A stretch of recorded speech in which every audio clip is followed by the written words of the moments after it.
Normally, class, I would do a quote of the day, but right now we are living in some very historic times. You are living in these times. Um, Today, we are seeing what seems like chaos. It is chaos. America seems like it's falling apart from threats from high governmental officials to protests all across the country to police killings. You're seeing it all. It's happening right in front of your eyes. And if you don't know what I'm talking about, there was a man named George Floyd who was wrongfully killed by the police on May 29th, I believe, a few days ago. And because of that, there has been an uproar and protest all across the country. Here's a quick little example. This is in Denver, I believe.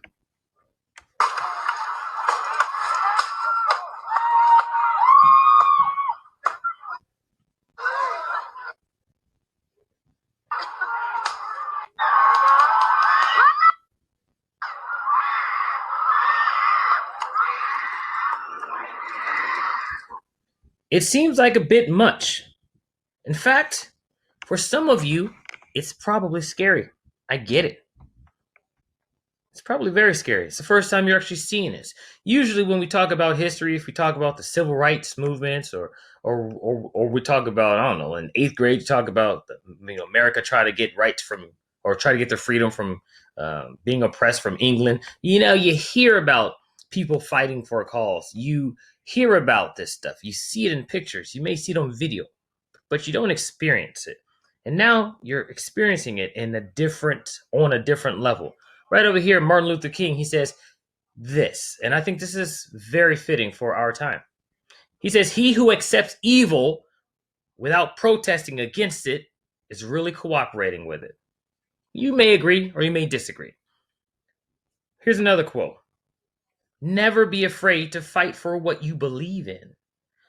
What you're seeing now with these protests, what you're seeing now is you're seeing people who believe that there is injustice, who believe that there's a lot of wrongdoing that's happening, and they're fighting for it.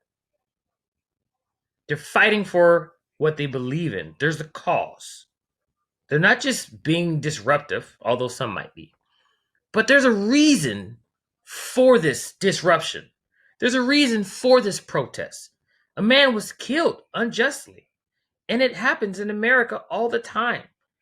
Oh, well, what was the guy doing to get killed by the police officer? No, those are always things you hear. This man was handcuffed and he was on the ground, put on the ground by police officers, and he was killed. And people don't like that. They're tired of living in a country that's unfair, that's unjust. They're tired of being the victims. They're tired of watching their friends and friends of friends die and being brutalized. We are the land of the free in America. We're supposed to be the land of the free.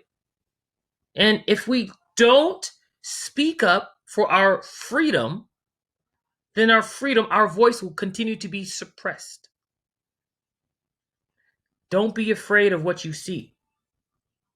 Remember a long time ago, I said sometimes you gotta take that cover from off of your head and look around you. There's a whole new world out there. Don't be afraid of this. Continue to ask yourselves why? Why are people protesting? Why is our country kind of in turmoil right now? What kind of solution can we come up with? How do we fix the problem? And then you start making your way out to fix those problems.